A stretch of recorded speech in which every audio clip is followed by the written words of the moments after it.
Between the old and the new, there are too many amazing obscure X-Men villains in, or I guess rather out of the comics these days. I love so many of them. Welcome back, Nerd Squad. Which X-Men villain do you think deserves a return, or perhaps a live action adaptation? Number 10, Unus the Untouchable. Unus the Untouchable, what a wild character. An oldie and a goodie. Unus actually first appeared back in the original X-Men run, making his first appearance back in X-Men issue number 8, which after hundreds of X-Men issues is pretty old at this point. Unus himself is what he sounds like. His mutant powers allow him to become untouchable when he wishes, shielding him completely when activated. This psionic repulsion shield that he can create can be as thick or thin as he wants. Unus, whose current civilian name is Gunther Bane, has also been shown to be capable of reaching through the shield himself if needed, without dropping it entirely. Pretty powerful. It's not so powerful if someone comes and tries to make the shield something you have to deal with all the time, which is how they defeated him the first time though. And friends, before we move on to our next spot on this list, if you love what we are doing here, if you love obscure X-Men villains like me, be sure to give this video a thumbs up. Number 9, Nemesis. This character rose to notoriety under a different name and is commonly referred to and known by that codename, but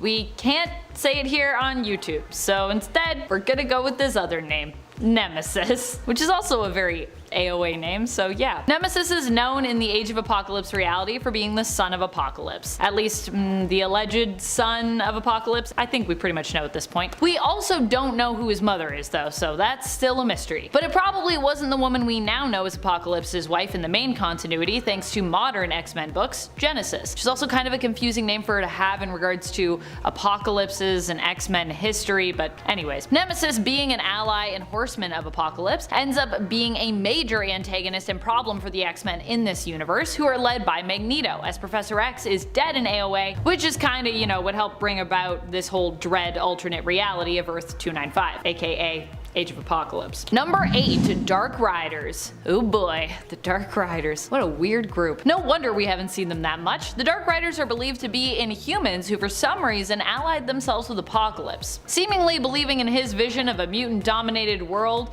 and his ideology of survival of the fittest. I don't know how Apocalypse convinced them that this was a good idea, but they do seem to be pretty into it, I'd say, so I gotta assume that he was just like really persuasive and didn't just straight up threaten them. But still, it's a whole weird thing. The Dark Riders, they're weird. The original roster included team members Foxbat, Gauntlet, Tusk, Hard Drive, Synapse, and Barrage. I mean, I feel like that also just says it all. Listen to those names. The Dark Riders. Number 7, Cassandra Nova. I love Cassandra Nova. With every issue of Marauders I am reading, I fall more in love with this strange and terrifying character. Cassandra Nova is basically Charles Xavier's evil twin, but she's also not a straight up evil twin. She is what the Shi'ar would actually call a Mumadrai. The Shi'ar believe that Mumadrai are basically evil twin spirits of newborns who must be defeated before said person can be born. So the idea with that is that like basically we all before we were born fought an evil version of ourselves.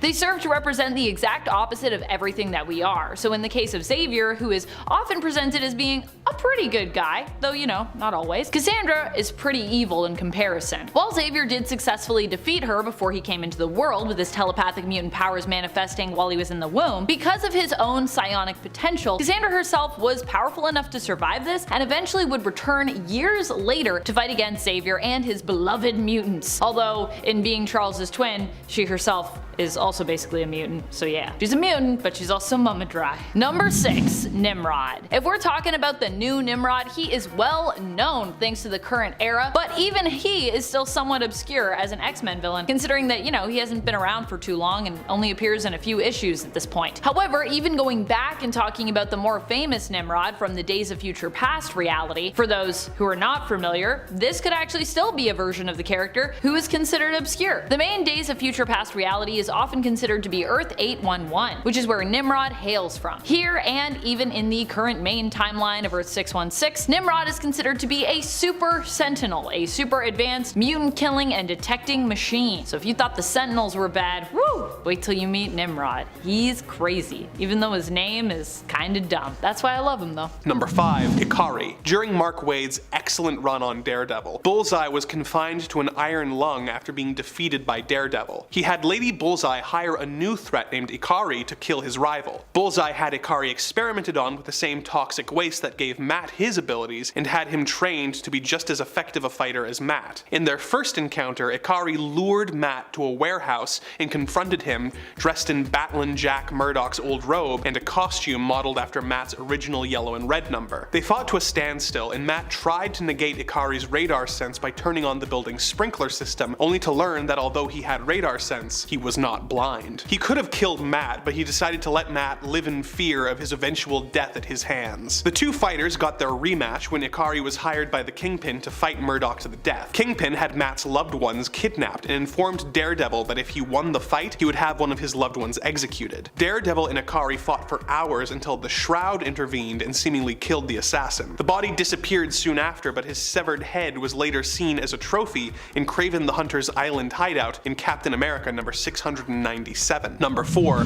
Blackwing. The son of the crime boss Silvermane, Joseph Manfredi learned how to train and control bats to do his bidding. This brought him to the attention of the villain Ringmaster, who offered Joe a position in his circus of crime. Joe accepted and created a very familiar looking suit that gave him limited flight abilities, and he began committing crimes with his trained mutant bats. Because the more obvious name had already been taken, he started calling himself Blackwing. The circus of crime came into conflict with Daredevil, who defeated them, capturing everyone but Blackwing, who managed to escape. He tangled with Daredevil a couple more times and also fought other heroes such as Black Widow, Captain America, and the Falcon before giving up the bat theme and becoming a regular crime boss like his father. Probably for the best, as his decision to straight up dress as Batman was a lawsuit waiting to happen. Number 3. Manbull. Bill Torrens was a common criminal working for the evil android Mr. Klein with his partner, Itch. He was tasked with kidnapping people so they could be used in Klein's experiments. When Daredevil intervened, Bill was forced by his employer to be a test subject. The experiment transformed him into a super-sized bull man named Manbull. Daredevil defeated him and he reverted to his human self, being sent to prison for his crimes. Itch later smuggled him in a revised formula which permanently transformed him into the Manbull and allowed him to escape from prison. He has teamed up with other Daredevil enemies such as the Owl and, ironically, the Matador, and has also fought heroes such as the Hulk and Scarlet Witch, but isn't a particularly well-known Marvel villain. He did, however, recently make the jump to live action when he appeared as a member of the Abominations group therapy session in the She-Hulk TV show. Number 2.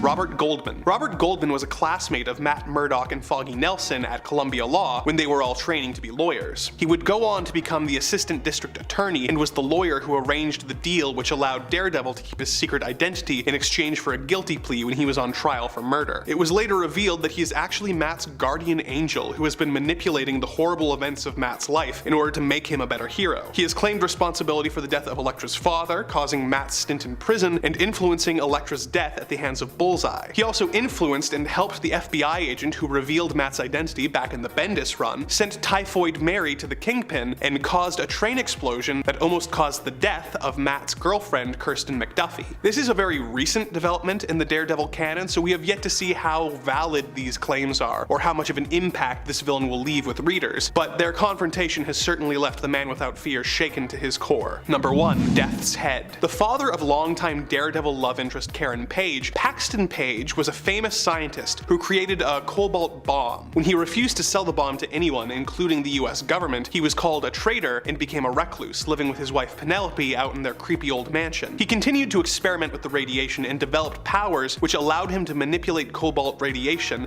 being able to form and throw fireballs at his enemies. He was driven mad and began dressing as a figure from Karen's childhood nightmares, wrapping himself in bandages and wearing a skull-like mask. He developed a formula which turned everything but the bones on his horse invisible and began haunting the grounds of his mansion like a Scooby-Doo villain. While fighting Daredevil in his secret laboratory, a vat of molten cobalt tipped over and almost killed his daughter. He regained his senses for a moment and pushed Karen out of the way, getting caught in the spill himself and killed. He was only featured in 2 issues of the comics, Daredevil Volume 1 issues 56 and 57, but given how things ended for his daughter, a story featuring him returning for revenge on Daredevil could be a lot of fun. Number 10. Mr. Fear. Zoltan Drago was the owner of a failing wax museum who was trying to create a chemical that would bring his wax sculptures to life so that he could create his own private army. Unfortunately for him, his plan to have an army of wax celebrities would not come to pass because, you know, that's not how chemistry works. However, in his attempts, he did inadvertently manage to create a chemical that could be used to fill any foe with indescribable fear. So he said, meh, close enough, and he developed a gas gun that could shoot this formula, and he became Mr. Fear, presumably because Scarecrow was taken. He fought Daredevil a few times, making Matt have to live up to the moniker of the Man Without Fear. He was later killed by the villain Samuel Saxon, who took up the Mr. Fear mantle before he died and became the robotic villain Machine Smith. When this happened, Matt Murdock's rival from law school, Larry Cranston, became the third and current Mr. Fear. Number 9. The Jester. It's difficult to break into acting. It's a tough industry, as Jonathan Powers discovered. After years of struggling, the egotistical actor was cast in a production of Cyrano de Bergerac, but his performance was not well received, and he was booed by audience members,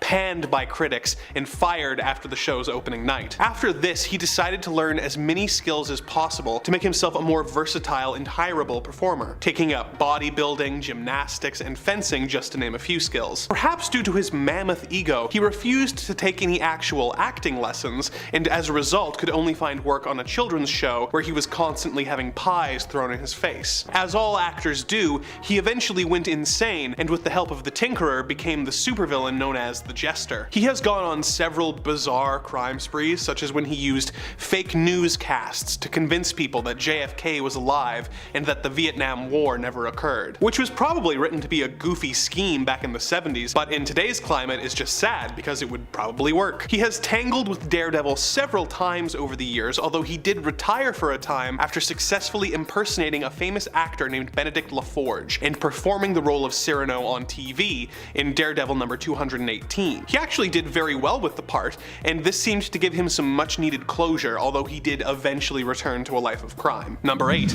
The Matador. Not to be confused with the Matador who fought Captain America back in the 1940s, Manuel Eleganto was introduced in one of Daredevil's earliest adventures, back when the hero was still garbed in his original yellow and red costume. His origin is very clearly laid out in a newspaper Matt reads in Daredevil number 5, so I'm just gonna pull a quote directly from there. For years, Eleganto was the most famous, most controversial bullfighter in all of Spain. His mastery of the bulls was unquestioned, but his cruelty and his brutality towards the bulls made the crowds hate him. In fact, in his last public appearance, the audience actually was heard to cheer for the bull. This so infuriated the temperamental Matador that he turned to hurl an epithet back at the cheering crowd. It goes on for a bit, but basically what happened is he got gored by the bull and blamed humanity, and decided to become a Matador-themed criminal. And by that I mean he would do stuff like stand in the street and throw his red cape at an armored truck's windshield, causing it to crash. Not exactly one of Daredevil's greatest threats. Number 7. Stilt-Man. First appearing in Daredevil number 8, Stilt-Man was a scientist named Wilbur Day who stole the plans for a hydraulic ram device in order to create telescopic metal legs, which allowed him to tower above the people of New York as Stilt-Man. He used the power of being tall to attack the scientist, Carl Caxton, multiple times in hopes of stealing the scientist's shrink ray. On one of those occasions, he hoped to use the device to shrink the Golden Gate Bridge, but was defeated by Daredevil and Black Widow. Surprisingly, the ability to be tall has not made Stilt-Man an effective supervillain, and he has been defeated with relative ease by multiple heroes in the Marvel Universe. Number 6. Bushwhacker. Although he was originally a Catholic priest, Carl Burbank renounced his vows upon the death of several of his young parishioners. In what may just be the most extreme career pivot in history, he joined the CIA, where he got a cybernetic arm that he is able to transform into a gun. After leaving the CIA, he became a freelance assassin who specialized in killing his targets in artistic and aesthetically pleasing ways. He has fought against Daredevil and other heroes such as Wolverine and the Punisher, and has worked for a variety of employers including the Kingpin, the Hood, and the US Hulk operations. He's been a consistent presence in the Marvel Universe over the years, but is rarely the main villain, usually working as a pawn in a more prolific villain's schemes. Number 5. Hunter in the Darkness. The Hunter in the Darkness is an interesting character. While Wolverine did once free the werewolf-like being from a trap years ago, they still remained an adversary of Wolverine. However, it has been implied in the comics that there is a sense of camaraderie between these two. Initially, when we first meet the Hunter in the Darkness, it was made to seem, and in fact some characters in the issue did think, that the Hunter was actually a more feral version of Logan. Hunter in the Darkness first appeared in issue number 34 of the 80s Wolverine series, considered Volume 2. He would later reappear but also act as an adversary. Number 4. Creed. Saul Creed is Victor Creed's brother. Not Luther, the one Victor killed over a slice of pie when he was younger, but the other one. The one Wolverine killed in a vat of mind-wiping fluid. Sounds a little weird? Well, it is from Origin number 2. All in all, a pretty strange story and series, but it's got its moments. In fact, this is also the same story where Clara Creed, sister to Victor Creed, also fights to free Wolverine from Mr. Sinister's grasp and ends up falling in love with him. I know, it's pretty weird that Logan was in love with the Creed, but that's a thing. Unfortunately, Saul sells Wolverine out, and when Saul also confesses that he can't live without Clara, Logan sees that she'll never be free as long as he's around, so he basically drowns Saul. The vat of mind-wiping fluid that's in it was Sinister's, and he was going to actually use it on Logan, and presumably I guess on other people, as it's a pretty big vat. Like Victor and Clara, Saul had a healing factor, but he couldn't heal from the drowning. As often happens with people that have healing factors, water is their enemy, and so is mind-wiping fluid apparently. Number 3. White Ghost. Roddy McLeish, which what a name, appears much later in the 90s in the Wolverine run that started back in the late 80s. He appears for only a few issues, making his first appearance in Wolverine issue 119 of that second volume. Like some others on this list, he was known for being a big meanie, and that's really an understatement here. He was said to be the most remorseless killer in the world. Initially, he befriended Logan, with both of them finding common ground in the sense that they had both done, pretty awful things in their past. However, eventually Logan became kinda creeped out by McLeish, while he became more and more obsessed with Logan. Unfortunately, it was a little too late for Logan, as it turned out that the White Ghost, as McLeish was called, had only been getting close to Logan so that he could kill his then girlfriend's dad. Wolverine was not very happy when he found that out. Number 2. Hellbride. The Hellbride is a newer character, but that doesn't mean she isn't obscure. She made her first appearance in the current X-Force series starting in 2019. Hellbride appeared first in issue number 13 of X-Force during the Ten of Swords event. Wolverine and Solemn both had to team up to steal matching Muramasa blades from her and her betrothed, who obviously were in hell. Crashing their wedding, they stole the blades, and Solemn also killed Hellbride's new husband, causing her to forever become an enemy to them both and swear revenge on the duo. Which of course, Wolverine's like, this guy, why are you killing husbands? Don't do that. During the AXE Judgment Day event, she returned to get her revenge, and because she came up to Earth, was thereby also subject to being judged by the newly created celestial god, the Progenitor. Hellbride also seems to be the daughter of a demonic being known as the Beast, who sometimes claims to be the devil himself, going by other such aliases as Lord Azazel, Beelzebub, and Lucifer. Number 1. Athabasca Ike. Oh boy. Athabasca Ike is similar to the Snow Queen I mentioned on my part 1 of this list. Well, not similar in the sense of appearance or powers or anything like that, but similar in the sense that they both only appeared in one single issue. A one and done villain. And like the Snow Queen, it was Ike who really did himself in here. In Ike's case, he ended up being foolish enough to get close to the Hunter in the Darkness, who made pretty quick work of him. Athabasca Ike didn't have any powers, but was just a convicted murderer from Alberta, presumably from Athabasca, as his name would imply. He escaped custody, killed almost all of a family, keeping only the teenage daughter as a means of protection should the Royal Canadian Mounted Police catch up with them, kind of like, a human shield if you will.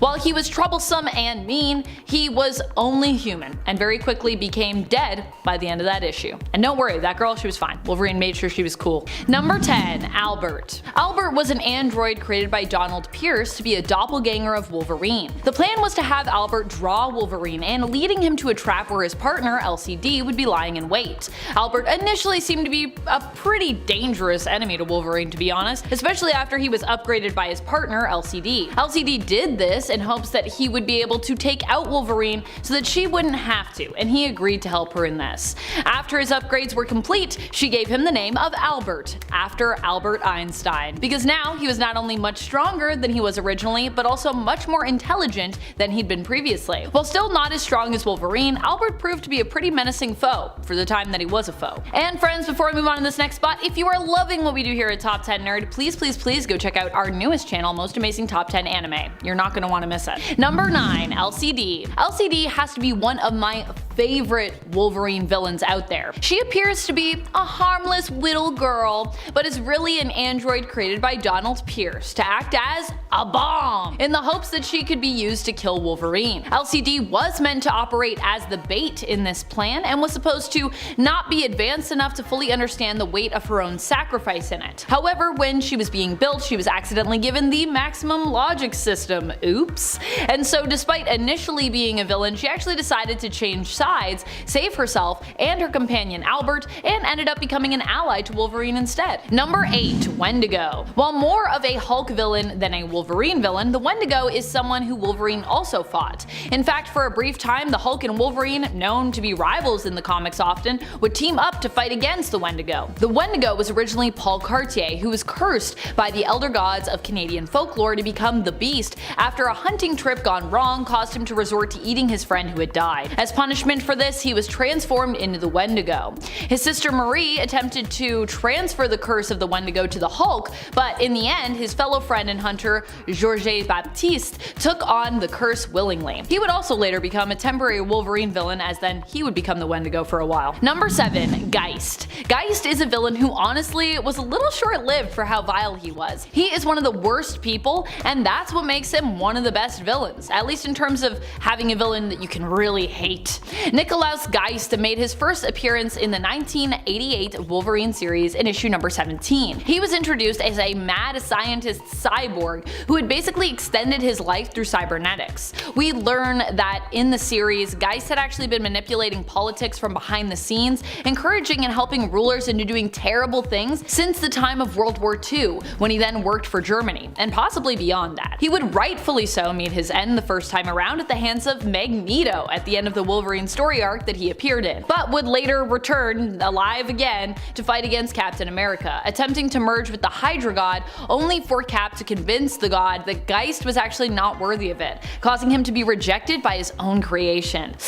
Ooh, both of those endings are pretty good for Geist, although I feel like we should have just let him be dead after Magneto killed him. That was a pretty good one. Number 6, Solemn. Solemn is a newer villain to be introduced in the comics. He was created by Benjamin Percy, Pepe Larraz, and Jonathan Hickman, making his first appearance in the current Wolverine series in issue number 6. There he was introduced as a kind of like a Rocky version of Wolverine, albeit quite a different person from Logan. While Logan generally prefers to be on his own and like wallow in his past and sometimes his current miseries, Solemn is more of a hedonist who prefers to celebrate life and be surrounded by beautiful people, delicious food and wine, and indulge in general debauchery. He has adamantium skin, whereas Wolverine has adamantium-laced bones. Both of them were required to get Muramasa blades as well to participate in the Otherworld tournament during Ten of Swords, and jointly ventured into Hell to do so. Solemn has already sold out Wolverine multiple times, despite having only made a few appearances in the comics as of yet. At number 5, we have Frank Oliver, aka Kangaroo. This guy's power is basically artificially enhanced legs. And aside from that, he's just known to be a very skilled boxer who is banned from the sport after seriously injuring one of his opponents. But the way that he gets this sort of lame jumping power is when Jonas Harrow approaches him and offers him the powers in exchange for his cooperation in a highly dangerous heist. While he's infiltrating the Hudson nuclear laboratories to steal some radioactive something or other, Spider-Man swoops in to try and stop him. Well, not stop him, but to save his life, because the room he's breaking into is so radioactive that it disintegrates him immediately upon entry, and Spider-Man watches on in horror as this happens. The Kangaroo mantle has a couple other appearances, but as far as I'm concerned, this event marks the end for the villain and leaves him behind in the void of obscurity. At number 4 is Walrus, another very strange villain based on an animal that seems to have been picked out of a hat. This New York City carpenter's journey in in petty crime starts when his uncle gives him powers that marginally increase his strength, speed, and stamina. He takes on the mantle of Walrus and is first shown battling the Defenders in issue 131 in 1984. But he's taken out by a good guy version of Frogman, who at the time is understandably a less respected member of the Defenders. So it really hits home that Walrus is not to be taken seriously. And it also suggests that he was probably never meant to last very long in the first place. Years later, there is an interesting run-in with Deadpool where Walrus gains quite a power boost and actually almost kills Deadpool, but all things considered, he is largely known to be lost to obscurity like the rest on this list. At number 3, we have Big Wheel. Originally taken on by Jackson Wheel, the mantle of Big Wheel is started when he owes money to Rocket Racer, who continues to hound him for payment. So he decides to have an enormous, extremely durable wheel crafted, which is outfitted with machine guns and can be commandeered by a driver. But his first big attack on Rocket Racer goes wrong, and Spider-Man just kind of watches it all go down. Basically, it ends in Big Wheel careening into the Hudson River. But he survives because the wheel is airtight, so he had that covered. Later, Big Wheel reforms himself and even teams up with Spider-Man at one point. Honestly, he's actually somewhere between obscure and quite prevalent depending on how you look at his legacy, because even though he seldom ever appeared in the Spider-Man comics, he has gone down as one of the most enjoyed obscure villains among Spider-Man fans. Okay, coming in at number 2 is Hypno Hustler. This guy is first introduced in 1978 and has a pretty short shelf life, like 1 issue short. Maybe with a couple more later on, but that's his main introduction. That's the only time we really see him. His powers are basically that he can hypnotize audiences at his shows using his hypnotic guitar. Playing alongside his band, the Mercy Killers, Hypno Hustler is first caught taking money and valuables from others in the audience at what appears to be their own will. But alas, it is hypnosis. He's also got these hypno boots that emit knockout gas and have retractable knives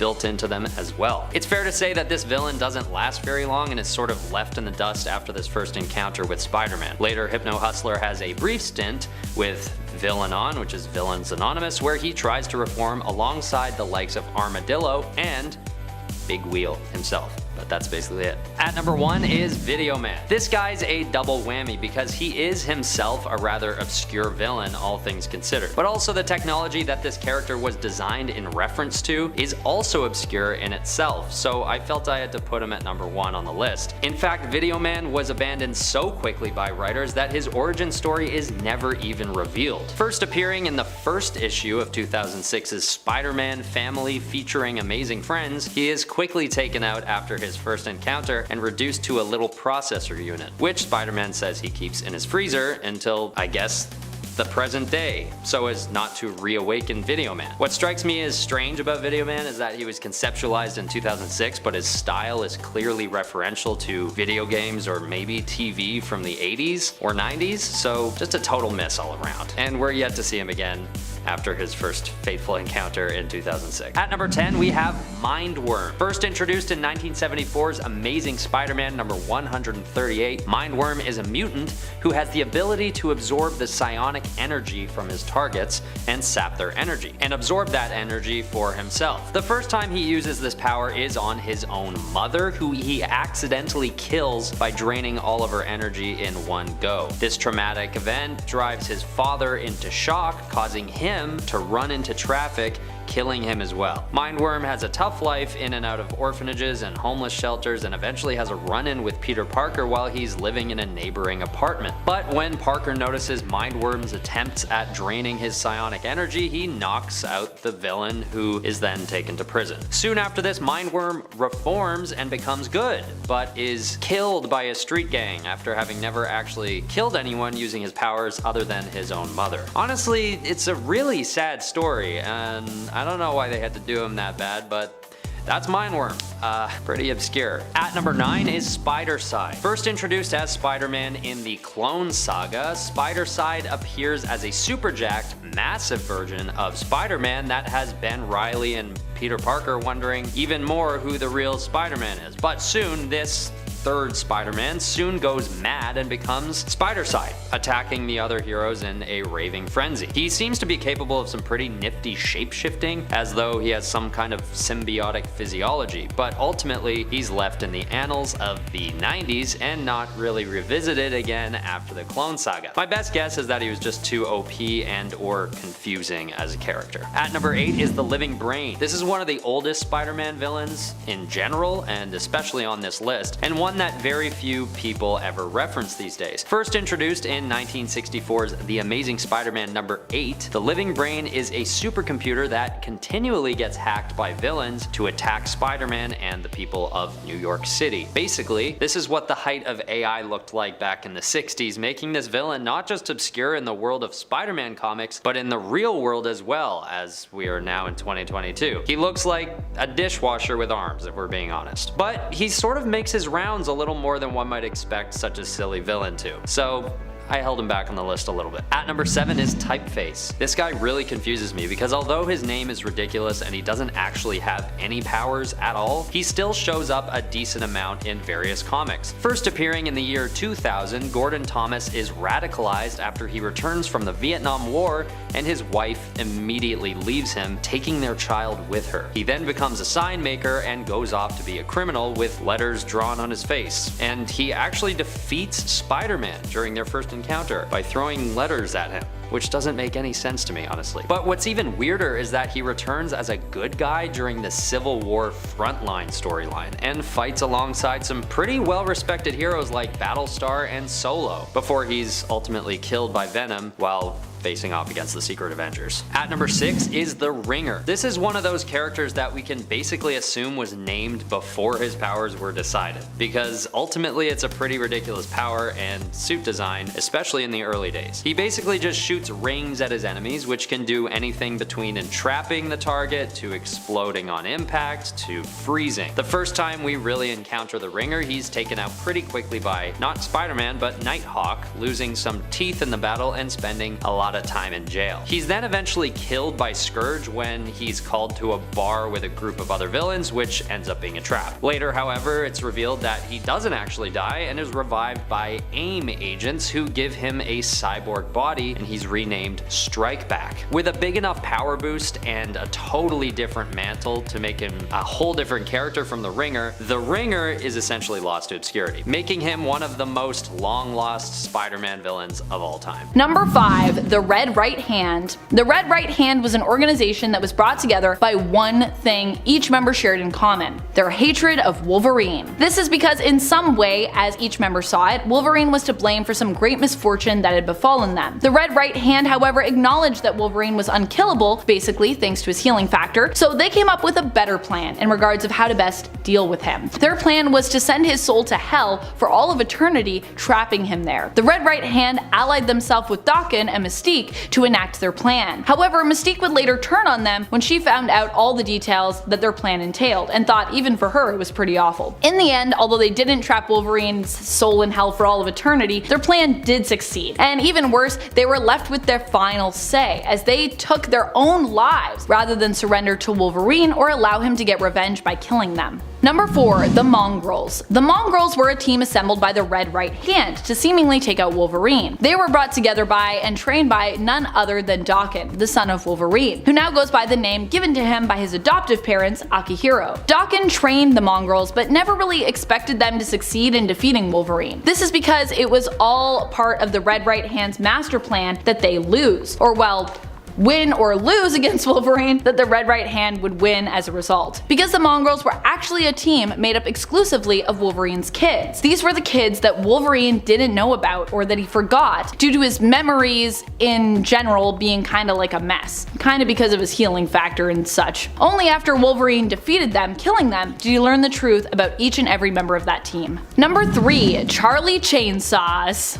He's a real guy. He's about as ridiculous as he sounds, but also about as terrifying as he sounds too. Charlie Chainsaws appears in Wolverine Weapon X, where he's one of Dr. Rotwell's patients in later experiments. Charlie Chainsaws was locked up in the Dunwich Sanatorium because he liked killing people with chainsaws. To make him even more deadly, Rotwell decided to therefore give him chainsaws for hands. This didn't make him a very quiet or tactile killer, but it did make him a very bloody one. Eventually, Wolverine would escape the sanatorium, but so would Dr. Rotwell and his beloved experiment, Charlie Chainsaws. Number 2. Spore. Spore was apparently a super ancient evil that was created by the Deviants way back as a weapon to be used against the Eternals. However, Spore didn't just do harm to Eternals, but kinda to all living things it came in contact with. As such, Spore was condemned by the Celestials and killed, or at least defeated, long ago. Or so they thought. While destroyed, Spore lived on in the soil where he was defeated. Eventually, through this soil, he was able to return through substances that were grown in it, and used for experimentation on people, like Roughhouse. In fact, Roughhouse ended up infected and had to be saved later on by Wolverine as a result. Wolverine and his mutant friend Bandera ended up fighting against Spore with some help from the people of Tierra Verde and Sister Salvation, who possibly herself was a mutant, although we're a little unclear on that. While defeated, a small piece of Spore would apparently survive, having resurfaced this summer somewhat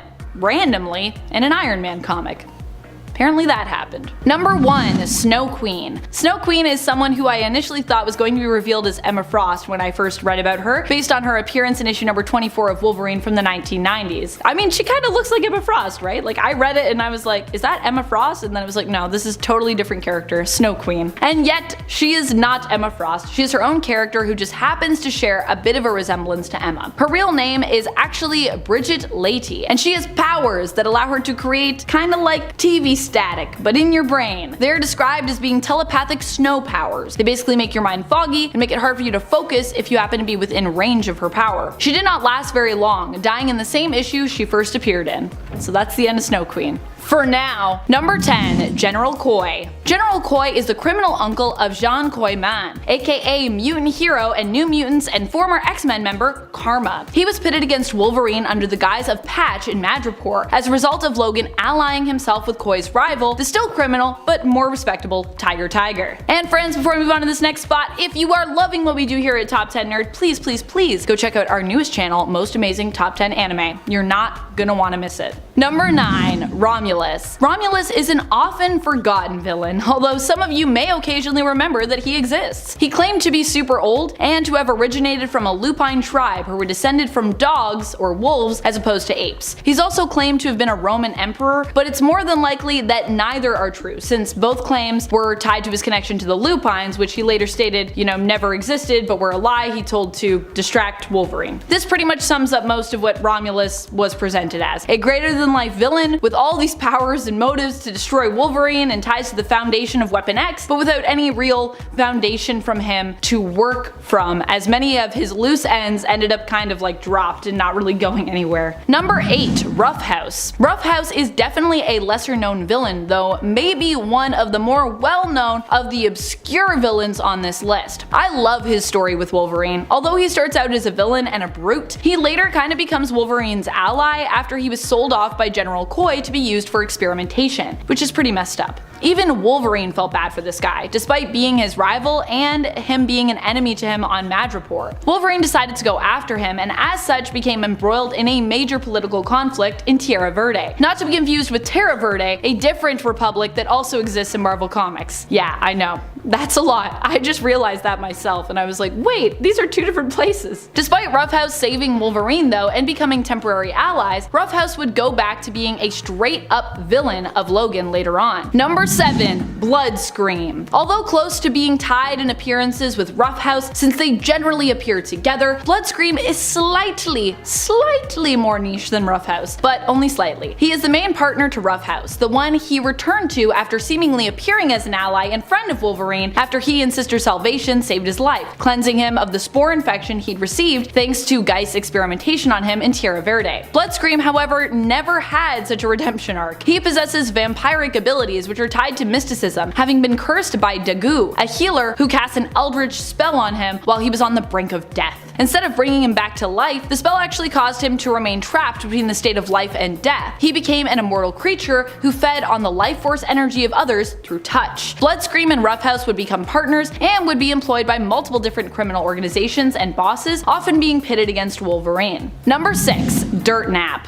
Dirtnap is a weird character, but one who kind of has a beautiful story. Dirtnap originally appeared as one of Genesis's Dark Riders. Tyler Dayspring's Genesis, just to be clear. Dirtnap was a mutant who had an ability where he could absorb beings into himself, thereby adopting their form. However, you would know it was Dirtnap because of a red smiley face that would often appear somewhere on him, usually on his clothes or, on his body while in that form. While fleeing from Wolverine, however, who he'd been going up against at the behest of Genesis to try and capture, he absorbed a rat and kind of became stuck or otherwise just preferred this form, keeping it. Dirtnap would later on actually end up joining the X-Men, befriending Generation X, and even sacrifice his own life to protect them. However, we are now in the time of mutant resurrection, and more recently in the 2022 series of Marauders in issue number 6, Dirtnap was actually spotted spying on Lockheed, who was in turn spying on villain Brimstone Love's Theater of Pain. When Dirtnap had turned good, his smiley face had actually changed to yellow, but when we recently spotted him, his smiley was back to red.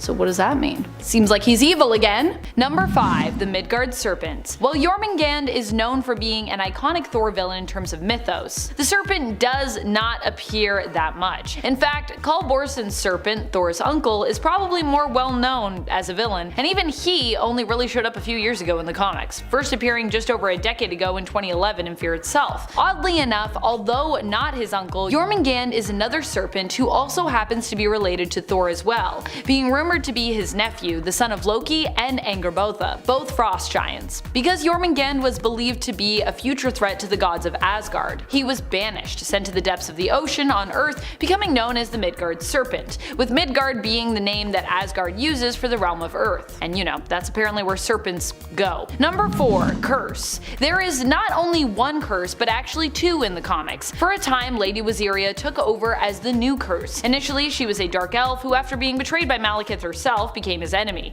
seeking revenge against him. As such, she joined up with the League of Realms, heroes from the 9 realms who had banded together to hunt down and apprehend Malekith. There's the 10 realms now, but it might have been the 9 realms only at that time. Later, Malekith would actually capture Waziria and force her to become the new curse, taking Algrim's place. However, she was only cursed for a few years, from 2017 to 2019 in the comics, so some might not remember this, and considering how curse is pretty much fully covered, some may have not even known that this version of the villain was Lady Waziria herself, because we don't really see much of her face or anything. Number 3. Those who sit above in shadow. To really understand the cycle of death and rebirth and why it happens is to know those who sit above in shadow. At least the cycle of death and rebirth as it applies to the Asgardians and the Norse gods. And also you have to be pretty deep in the Thor mythos to know of those controlling villains. They are beings who apparently orchestrate the death and rebirth of the gods, feeding off the energy of mass destruction and world devastating events like Ragnarok. Thor himself was actually a part of Odin's plan to defeat those who sit above in shadow, which was shown to have succeeded, but then later was revealed to have not completely worked. Or to have completely worked, but then those who sit above in shadow, I guess, simply returned afterwards. You know how it is. Number 2. Seidring the Merciless. Seidring the Merciless only made a few appearances in the comics. Less than a handful, I believe. Seidring was initially one of the members of All-Father Odin's council. However, after Odin learned that Thor had revealed his true identity to Jane Foster, he decided to take away Thor's power as a punishment. Y'all know Odin, for years, was not a fan of Jane Foster. He definitely did not ship Thor and Jane together. But Odin could not bring himself to take Thor's power, and so had Seidring do it for him. However, Seidring became ambitious as a result of the newfound power coursing through his veins. Rather than pass it on to Odin, as he was, supposed to do, he instead became an adversary of both Odin and Thor by attempting to usurp Odin, take over Asgard, and become the new Allfather instead. Number 1. Replicus. Replicus only appeared in one single single issue, both making their debut in issue 141 of Thor, but also seeing their demise in the very same issue. I love a one-shot villain. Although I would say Replicus represented the real danger in this issue, Replicus was not alone when it came to their villainy. In fact, Replicus, also known as Replica Model X3, was actually an android created by the alien inventor Chutta. Chutta's secret mission was to prepare Earth for an invasion, and they created Replicus in the hopes of creating chaos on the planet's surface. The mob boss, Slugger Sykes, what a name, hoped to use Replicus, going into business with Chutta in the hopes of acquiring his own personal army of androids. However, when Slugger learned of Chutta's true intent, it put the two villains behind Replicus at odds with one another, and instead they kind of turned on each other. You know, Slugger lives on Earth, so he was like, I'm an Earth person, and I think you wanting to mess us up. Not so cool, Chutta. Even for me, a mob boss. Number 10. Donald Blake. Donald Blake may be one of the characters fans of Thor in the comic are most familiar with of those on our list. He has made more appearances than others for sure, but he is better known in the comics as a version of Thor, and later as his ally as opposed to his enemy. Donald Blake sort of used to be Thor, but then he became his own separate entity, but then he still helped Thor. However, in recent years, Donald Blake has become the enemy of Thor, after he was locked away in a fantasy realm. Having learned the truth of his false existence there, he called to Thor for help, but when Thor never answered, Blake began to unravel, believing that Thor had abandoned him. He started to strike out first at those who he could, the fake beings living inside the dream reality with him. But once free from reality and back in the real world, Blake came after as many Thors as he possibly could as he sought revenge. Blake vowed to destroy all who did or had carried the mantle of Thor. And friends, before we move on to our next spot on this list, if you love what we do here at Top 10 Nerd and you love obscure Thor villains, be sure to let us know by clicking that like button on this video. Thumbs up. Number 9. King Laufey. Laufey is known for being the leader of the Giants of Jotunheim. In fact, he is technically Loki's biological father, with his wife Farbauti being Loki's birth mother. Laufey hasn't made too many appearances, and this could be because although he is a giant and you'd think he would be a massive threat as the king of all the Giants of Jotunheim, he actually doesn't seem to be that tough. Multiple times Laufey has been defeated and killed, and multiple times he's returned, only to be defeated again. Thor has even prevented Laufey from being resurrected in the past as well. So, while he is a fearsome foe to behold with a lot of sway and loyal followers, he probably hasn't made too many appearances because, well, half the time he's usually busy being dead. In fact, I'd say more than half the time he's pretty dead. Number 8. Serpent. Cul Borson is likely a villain who would be less well known by classic comics fans who have since fallen off reading, or just anyone who might not be as up to date on their modern comics or, only started reading modern comics in recent years. Cul Borson made his first appearance in part of the Fear Itself event, appearing in issue number 1. He was introduced as the god of fear, Odin's brother, who was the rightful ruler of the 9 realms, at least initially, the All-Father prior to Odin. However, due to the fact that he did not keep his word when it came to listening to his brother's counsel once he became All-Father, and also chose to rule with fear, he ended up being usurped. Odin could not bring himself to kill his brother and so decided to seal him away deep beneath the ocean. Typical Odin move in my opinion. The reason we never saw Cul until 2011 in the comics was because of his origins, with him being imprisoned for eons. He only emerged during Fear Itself, but was of course defeated and later was killed again during War of the Realms. He's definitely spent more time dead than alive in regards to Thor's overall narrative in the comics. Number 7. All Black. While Gorr is likely well known now thanks to his appearance in the Marvel Cinematic Universe, the MCU, the All Black has yet to be introduced to us yet. Nor its creator, Null. These two characters might be more elusive to fans who have not dived deep into the well of comics. The All Black is basically like Venom, a symbiote, and in fact the first symbiote ever created by Null, the god of symbiotes. The All Black Necrosword ended up being retrieved a long time ago by Gorr, the God Butcher. Well, Gorr, and then he became the God Butcher, who used the All Black as an instrument of vengeance, possibly even becoming corrupted by its dark influence somewhat, because that's kind of a thing it does. He used the sword to defeat the gods in an effort to rid the universe of gods entirely, which is how the All Black became the enemy of Thor. Eventually, the All Black bonded fully with Gorr, allowing him to resurrect even after he was killed. Both the All Black and Gorr would be defeated by a team of Thors, but the symbiotic sword would later return in the future when King Thor was also faced with fighting Galactus. Thor would actually use the All Black in the fight, joining with it, and it would use him to get to Galactus, who the All Black would later bond with, turning Galactus from the Devourer of Worlds into the Butcher of Worlds. Number 6. Curse. Curse is Algrim the Strong. He was one of the Dark Elves who served Malekith, but was later betrayed by him. Due to the extent of his injuries, however, Curse could not quite remember exactly what had really happened to leave him in such a fatal state, leaving him to believe that Thor was fully to blame, with Thor being the only person who he could remember was really involved at all. Curse's hatred for Thor was so powerful that the Beyonder sensed it and paid Curse a visit, deciding to grant him immense strength in addition to healing him. As such, Algrim became even stronger than ever and adopted the mantle of Curse, setting out to hunt down Thor. However, Curse would later remember the truth of Malekith's involvement in his initial demise and would later turn on him instead. Because yeah, Malekith kinda messed him up there. Number 5. Harold Leland. Despite having recently returned, Harold is usually someone often left out when it comes to his involvement with the previous villainous group known as the Hellfire Club. Or well, you know, he's kind of more, he's like on the side. Like Harry's there, but maybe in the back. Well, really, the Hellfire Club has become two different entities at this point now as well, with one remaining pretty villainous and the other being a somewhat altruistic Krakoan-based business known as the Hellfire Trading Club. Prior to Harry's resurrection on Krakoa though, he was a pretty bad guy and member of the Hellfire Club, back when it was made up of villains, before it was, you know, just about business and mutants and all that stuff. Throughout many of his Hellfire days, Leland was often seen as the right-hand man to more well-known mutant villain, Black King of the Hellfire Club, Sebastian Shaw. And those were also back in the days when the Hellfire Club just wanted to like rule the world. Although who knows, maybe the trading company does want to rule the world. That would be an interesting twist. Number 4. Charles Xavier II, or Charles Xavier II. Charles Xavier II is the child of Mystique and Professor X. Wait.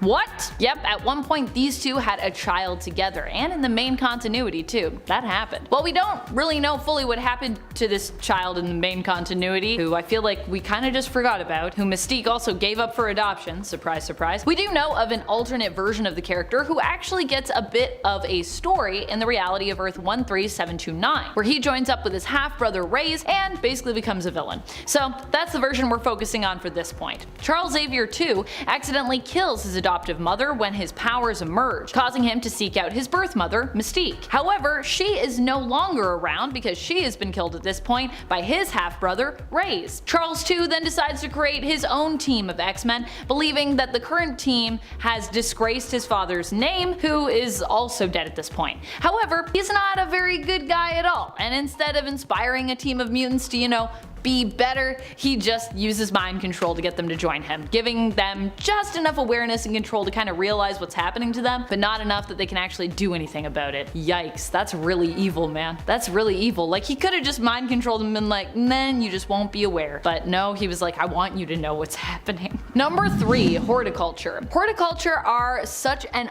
awesome group of villain ladies. I really hope they do continue to appear for years to come and become super mainstream and not obscure. Like, I want to see them in the MCU. They deserve a live-action adaptation despite being pretty new. They made their first appearance in the 2019 X-Men series in issue number 3 and are a group of villainous women who plan to take over the world by controlling seeds and crops. In essence, they hope to drastically diminish the human population of Earth to return the world to a more natural state, thereby deciding through controlling seeds and crops as botanical scientists who will live and who will die. Number 2, Lucifer. Lucifer is another super old school villain who you may have forgotten about, or you never knew about to begin with perhaps. But you know who didn't forget? I didn't forget. I did not forget back when Professor X weirdly implied that Lucifer, as in maybe the devil at the time that he was bringing it up, was the one behind him losing the ability to walk. That happened at one point, and I was like, what is happening here? Now, Lucifer is not actually Satan though. He's